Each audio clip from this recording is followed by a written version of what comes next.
the second it opened. The four of us, the most motley looking bunch of American yahoos, basically by ourselves in a Dubai water park from a state in total drought. Now we're in a desert where they're shooting water. They had a ride at the water park that shot you uphill with water jets. Like you move up and down, up, and shot you around water jets. It was the damnedest thing. Did you see a photo of that, Robbie? No. Unless I'm allowed cameras in the pool. That's weird. Anyway, it was the best trip ever. What's your question? You asked your question. Dude. So, I love you all, but my question's for Matt. No problem. It's that day. So I know you just became a new dad. So what is the most surprising thing that you've learned about being a father? And Richard and Rob, what words of advice do you have since you are already there? The most surprising thing about being a father is every minute of every day, all the time. Everything is a surprise.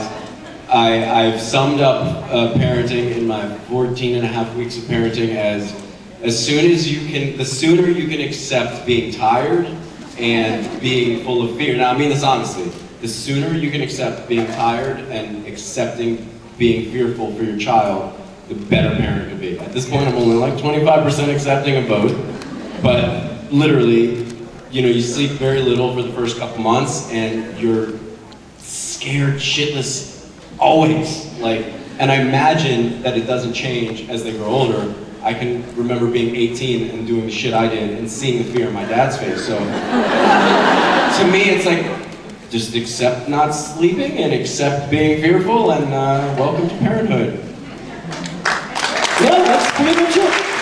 No, I always think about this. Bill Murray has this monologue in Lost in Translation that I always think about, and I'm paraphrasing it, but he says something like, that moment you have your first kid, you realize that your life, as you know it, is over. But pretty soon they learn to walk, they learn to talk, and they grow up, and they wind up being the most charming people that you'll ever meet. And I always think about that. That's what it is to me. Now you got this awesome person, I mean, don't get me wrong, every day is, I become at a loss of words often, because every day he progresses, he learns how to do something, he makes all these noises, and you're like, oh my God! The stuff that comes out of my mouth, you'll see a leak onto Instagram slowly and surely and be sick of it, but it's every moment. He'll look in your face, and then he smiles, and you're like, oh yeah! It's the best thing in the world, but then you're tired all the time. So, make sure you're ready to have kids before you have kids. It is just great. These guys, and I say this often, these are my mentors in work, in relationships, in husbandry, if that's a word, in parenthood. I'm around Rob and Rich so often. Husbandry. Yeah, with each other. Yeah, that's what I'm saying. We're the best three husbands that anyone could have. It's like this song. We're the three best husbands that anyone could have. That's a new sitcom song about three married guys that are married to each other. And what happens is... So, it's in Utah. I'm laughing already. And from Utah. Don't be dissing that place. No, I'm saying Utah, you can all go. I'm saying we can all marry each other. And it's going to be a great show. You, young lady. First off, hi guys, big fan. Secondly, Rob, I found it really weird seeing you here because last year I had a world history teacher who looked exactly like you, sounded exactly like you, and was the same height. So it's really weird. It was me. My question is, how do you think Supernatural would go if and when they bring Gabriel back, if he came back as a demon? Because a lot of fans have theories like that. Gabriel? Oh, he switched to me. I was like, Rob didn't play Gabriel. Oh, he What do I think would happen? Mayhem. I mean, look, he's not exactly a charming angel to start with. Yes, he is. But I think he would enjoy. I think he would enjoy his demonic side quite a lot if that were to happen. So it certainly would be an interesting thing to explore. Let's hope. Thank you for the question. You, sir. You, sir. Wow, I don't say that very often. You, sir. I just want to know, if you don't come back to Supernatural, have you ever thought about getting into stand-up? Because you stand up here and talk and make people laugh on a day-to-day basis. So I just want to know, do you have any ideas of being like a stand-up comedian or anything like that? Because we would love to come see you. Well, you know what?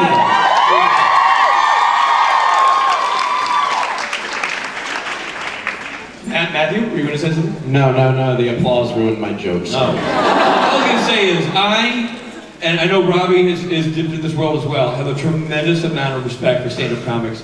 That is an art form unto itself, that me getting out here and improvising and Robbie and I goofing around and Matt and I goofing around and having fun is one thing, but actually writing jokes and creating an airtight set and traveling the country is not, I think, in my skill set. I admire those who do it well, but I think I'll keep doing this and leave that to the other people, but I appreciate the sentiment quite a lot. I appreciate it very much. I love listening to you. You're a blast. Thank I you. mean, I just wish you were on stage last night, because the moment I came on, you guys came off. Oh, it was a photo op time. Yeah, that stinks. You were okay. I recognize your tail. Yeah, awesome. That was an amazing outfit. You were the koala? Don't start that again. Fox. That was awesome. Robbie, you were full fox outfit and the mouth moved. I heard about you. I heard all about It you. was really cool. Well done. You heard about the bird? Yes. Yes, the bird. The bird, right. No, good job, man. Good. Thank you. You. Oh, shoot. Video. Are you making a call? So this is for Rich. Right. So when changing channels happened, instead of a genital herpes ad, it was Viagra. My money is that Dean would have gotten that ad because he eats so much junk food and probably has impotence issues. Oh, kids today. And their evidence shows. Okay. So, what's your take on that? Would you actually give it to him? I think you have a dirty mind. You.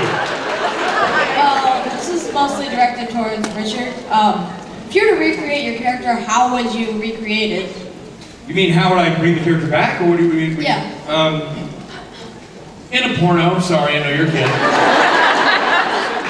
In a porno, feel like Gabriel's comfortable in porno. I know that he has made a lot of connections there, produced quality work.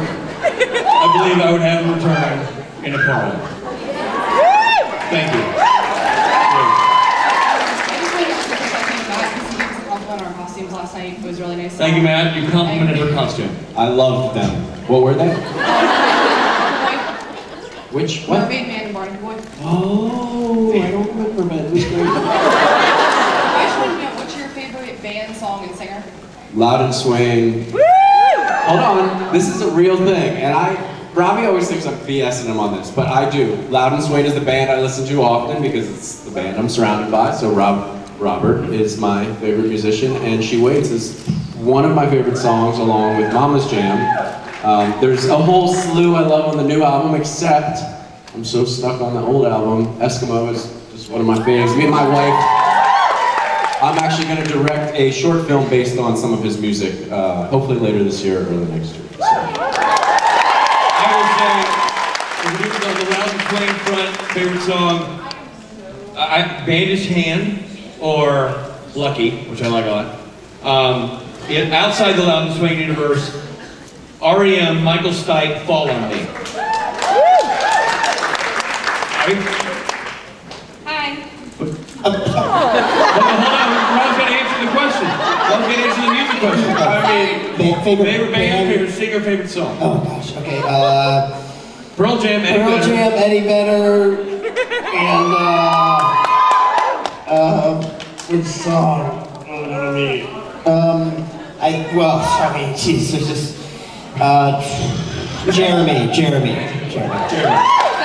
right, young lady. Hello. Hello.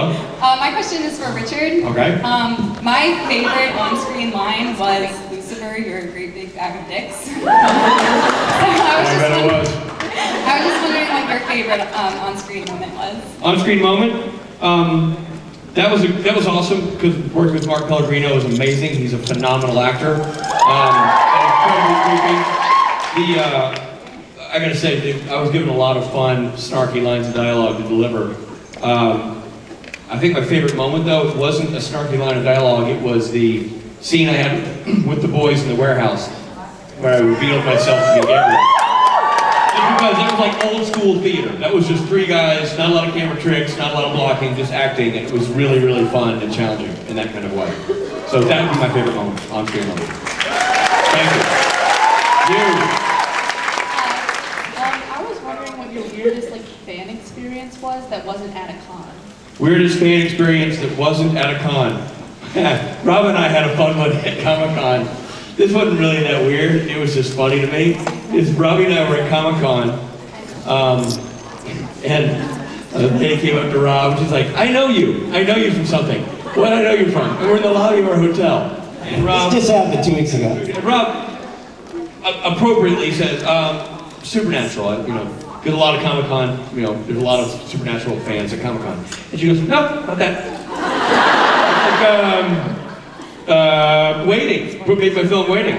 She's like, oh yeah, no, we're not waiting. And meanwhile, and now I can see Robin going, oh crap, I gotta go through my whole resume here. He's like, maybe Felicity? No, not Felicity. Never seen it. And meanwhile, we're waiting for the elevator. The elevator opens, and I'm with them. And we walk in, and we walk into the elevator, and as he's starting to sweat in the elevators, and I leap out, and the elevator doors close.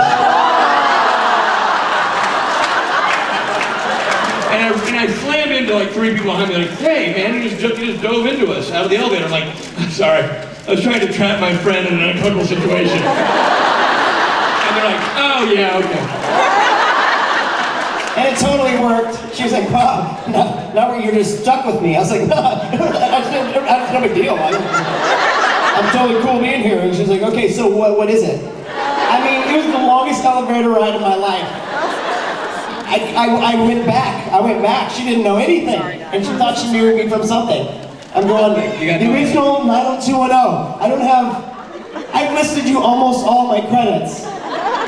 And she left the elevator before me, never figuring it out. That was hilarious. That was awesome. So I'm gonna go with that. I'll stick with that one. Mine too. Do we have another? Are we done with, no? Quitters? Oh, here you go. Quitters. A couple months ago, they had footage of you going into a poltergeist house, a haunted house. They did, yes. Was that real? Yes. Yeah. Rob and I went as Robin Rich with one of the actresses, I can't remember the young lady's name, from Poltergeist. The redo. And they had us go into a haunted house with a guy who does that. Huh? Saxon. Thank you.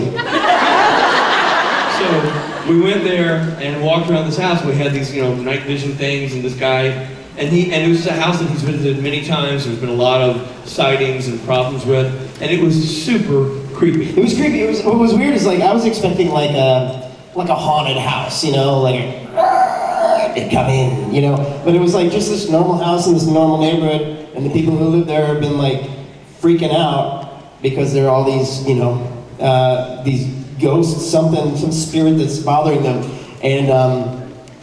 and we were freaked out, and what's funny too is we started getting freaked out, and then we started snapping at each other. That's some of the footage they used. And use that in the actual thing. Yeah, because it was freaky. And then Rob would just make it freakier by being weird about it. I wasn't being weird, I was freaked out. Whatever. So that's what they showed. They showed that kind of banter in this commercial. Rob going you're closing the door slowly like a creepo in a creepy house. Really creepy. You weren't helping. The weirdest thing that happened in the house was the door that locked that didn't have a lock on it. That was super weird. There's a door that locked, and none of the doors have locks, and we got locked in a room. We couldn't open the door. We can't go open the door. We tried again, and just opened it up, and there was no lock on it. Yeah, that was weird. And there was nobody on the other side. It was very, very bizarre. Yes. Unsettling. So yes. You believe in ghosts now? Robbie, do you believe in ghosts? I always did, still do. He still does? Richard? Thank you. I believe in Rob. You young lady.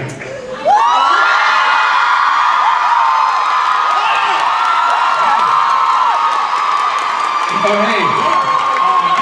These fans are really excited about her question. Wow, yeah. What could it be? They must know her. Guys, I am so sorry for rudely interrupting you like this. I've been scrambling around backstage trying to find one of those giant hooks. Oh, did you lose something up in the rafters? Oh, you got your sheep here? You got a tin sheep? You need Or to what's the hook? What's the thing? Anyway. Oh, is this your son? Oh. I guess this is goodbye, folks. Yeah. Misha, don't question block me. What? Misha, you Question block? Yeah. That's the worst kind of blocking. All right, ask that question. Let's I was hear it. Okay, hitting what on these say? guys, and this other guy came up and totally question blocked me. Damn, man. I haven't got questions since. Yeah. So want to say hi to And I Robbie, just Uncle died and to Cheryl's ask friend? something. You'll have to wait for Hey. Misha to rudely stop talking over your lovely question. Hi. Hey, I'm Paul Fitzgerald's friend. Hi, how are you? But my question's for Rich. Okay. Love it. Robbie, it's so good to see you. We have so many dear friends in common. You're blocking my dear friends. Sorry, Does that, I haven't been at a lot of your guys' panels. Does that happen a lot? all the time. Is there a lot of people off in the wing like, oh, hello, Rob, with your script. You know, funny, we all do the same voice for the same thing.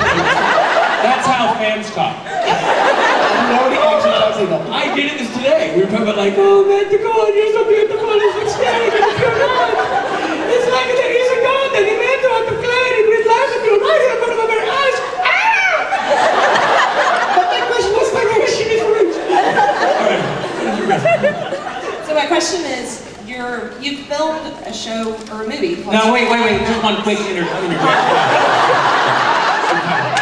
It seems a little bit unfair. Well, you didn't realize that I was going to be up on stage. Yeah, that's true. When you came up with your question, so Right. you want to think of a new one You now. want to rethink it.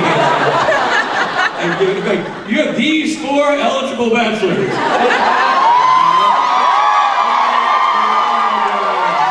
the one you sent to the back. He's still here if you need him. And Matt is just calmly standing here flexing his pecs. So, That's all he needs to do. We're sitting here. take her out. Get her out of the room. We're trying to earn a quality time with this lady. He's texting our wives. That's all he's doing. Like, No, they're texting me, Rich. I know.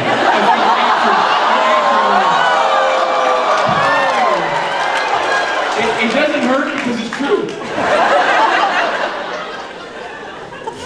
May I ask? Are we good with this? Yeah. We'll give it another try. Okay, I live in Lynchburg, Virginia, which is very close to Appomattox, Mm-hmm. and you filmed something called To Appomattox. We haven't filmed it yet. Haven't filmed it yet. No. What can you tell us about your character? Yours is one of the only fictional characters in the show. It is, but it's based on a real character, which is there was what's called a cowards brigade that was started up. They were hanging men who were cowards who would retreat from war and go MIA. Kind of typecasting. Huh? Yeah, pretty spot on. Trust me. The brown pant brigade, like ha.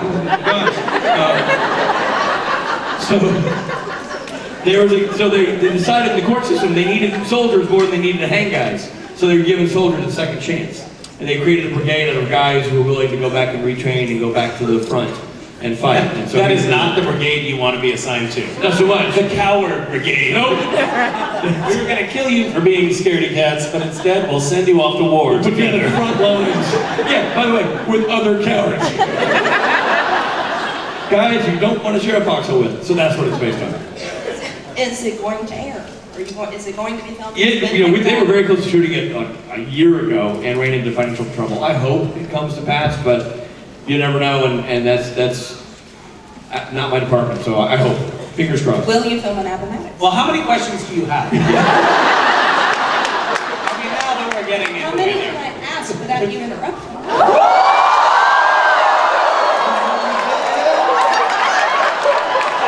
You just got hand slapped. Is it possible to use one of those giant hooks on a fan? Check the book. I got news for you. Misha, that's not really a fan. Because she didn't say, I have a question for you. She spoke way too... She didn't have the dialect. Yeah, she didn't have the fan accent. Ladies and gentlemen, I think this is our cue to leave. Matthew Cohen, Rob Benedict. More importantly, ladies and gentlemen, Misha!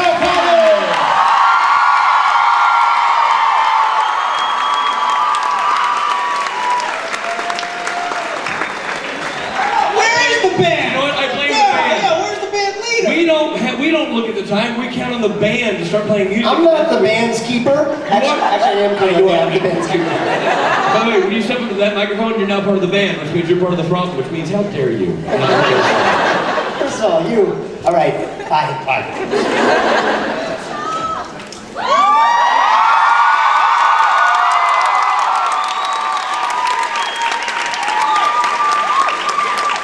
I love enthusiastic people.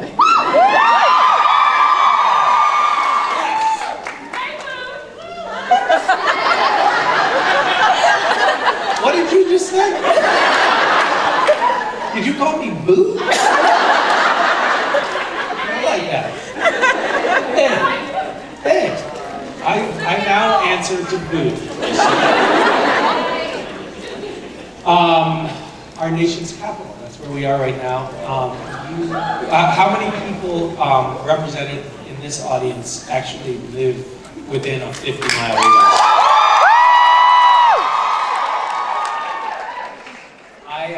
I lived here at one point in my life too. I worked at I was a White House intern. Yes. I still have a stained blue dress to prove it.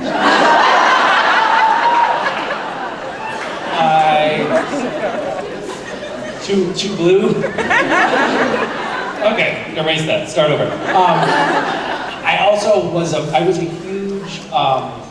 huge fan of public radio when I was in high school. Like in a very nerdy, not cool way. Not something that should be cheered about. It was not cool. And my girlfriend, who is now my wife, in late high school years, decided to get me a very special birthday present, which was a surprise. And I knew nothing about what it was. All I knew was that she was taking me somewhere in Washington, D.C. And she wouldn't tell me where we were going. And finally I cried out of her. I said, okay, well just tell me the address. You don't have to tell me what it is, just give me the address so I can have something to glom onto. And she said, it's 2020 M Street Northwest. And I went, I know that's National Public Radio headquarters. You shouldn't have told me that. So she took me and gave me, I got to sit while they were recording, in the recording studio while they were recording All Things Considered, and I thought it was the coolest thing in the world. And then I ended up actually working there for a little bit, and I was like, oh my God, that was like a total fangirl in the hallways, because I would hear these voices walking toward me that I knew so well. It was very exciting. Those are two of my Washington, D.C. stories. I'm sure I have more, but I won't tell them. Does anyone have anything that they want to talk about? Gishwatus! By a show of groans, how many people are going to participate in Gishwatus this year? Wow, that's a lot. Who's done it before but is smart enough not to do it again? Yeah, about the same number of people. It's going to be good this year. I have something exciting, which is that I'm not going to tell you. Tell us!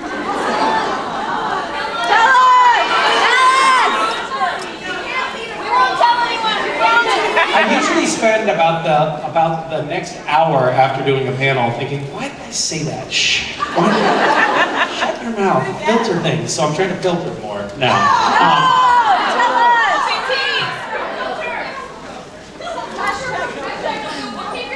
I'm going to keep my secret. I'm going to keep my secret. Hi.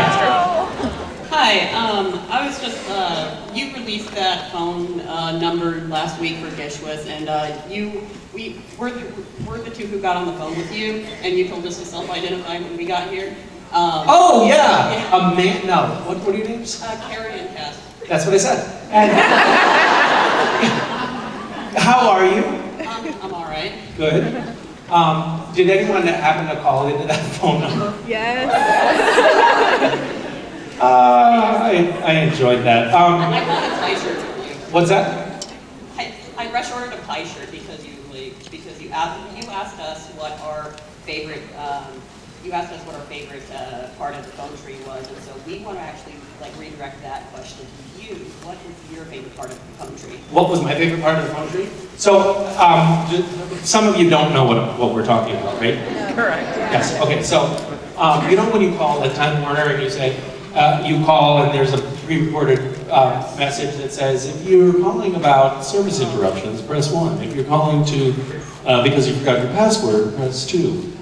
Well, we created that for Gishwatus. It was a call-in automated help desk that can you speak to this? Was it helpful ultimately? Say so, yeah. Yeah. How many hours did you spend stuck in the phone tree without ever talking to a person? Without stopping? Like 30. So that's pretty good, right? 30 hours in an automated phone system. I only had to do a total of 8 hours of recording of my voice for the menu prompts in there. Then some other people helped, so that sped it up a little bit. My favorite part was, there was one menu. I just realized that I'm a bad person. My favorite was, we read as menu options different numbers. So one was pi, so 3.14. I don't actually know pi by heart. I would say we probably read out, I want to say 500 digits of pi. And then we read out 500 digits of E, which is another number that goes on forever. And then we read out 500 digits of another couple of numbers. And the cool thing about it was if you tried to press a menu option, it would tell you, you must listen to all of the menu options before making your selection. And not only did we read out pi to 500 digits, but I had my 4-year-old son do it. And the pace at which he reads is really maddeningly slow. So pi alone took about 5 minutes. And you have to listen to that, and then you have to listen to the next number, and the next number, and then the next number, before you can make your selection. Which of course, the selections Like were 10 minutes or something like that? about 20 minutes. And then of course, the next menu option was equally unsatisfying. So yeah, it was an interesting exercise. It was also interesting, we had one of the menus would take you into a conference call. Well, I can't remember what the prompt was, but it said, if you'd like to speak with a representative, press 4. You press 4, and it puts you into a conference call with 100 other callers who called into the tree, all trying to communicate with one another. But if you have 100 people on a conference call, it's really difficult for anyone to communicate anything. And the minute somebody really tries to communicate something, everyone else starts saying, hey, be quiet, listen to them, which of course makes it even more difficult for anyone to hear what you're saying. And so, but amazingly, after a couple of days, people created, it was like Lord of the Flies. And after a couple of days, these sort of ruthless leaders rose up in the conference call, and everybody was, very fearful of them and was very obedient, and nobody spoke out of turn. So then I shut it down, because it wasn't as fun anymore.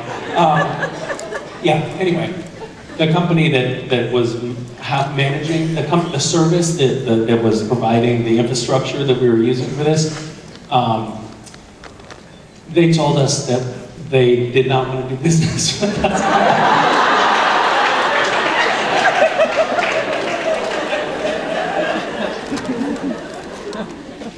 Are there people on this side of the room asking questions too? Oh, is it us? I don't know, are you ready? I am now. What were you guys discussing just now? Hi, Misha. How are Hi, you? good. Good to hear it. My name is Marcy.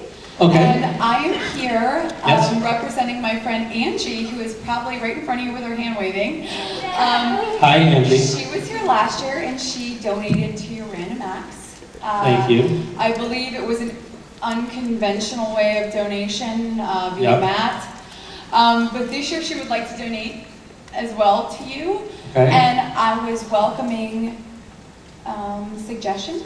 Why do I feel nervous right now? Because you very well should feel Okay, nervous. good. So, what are you talking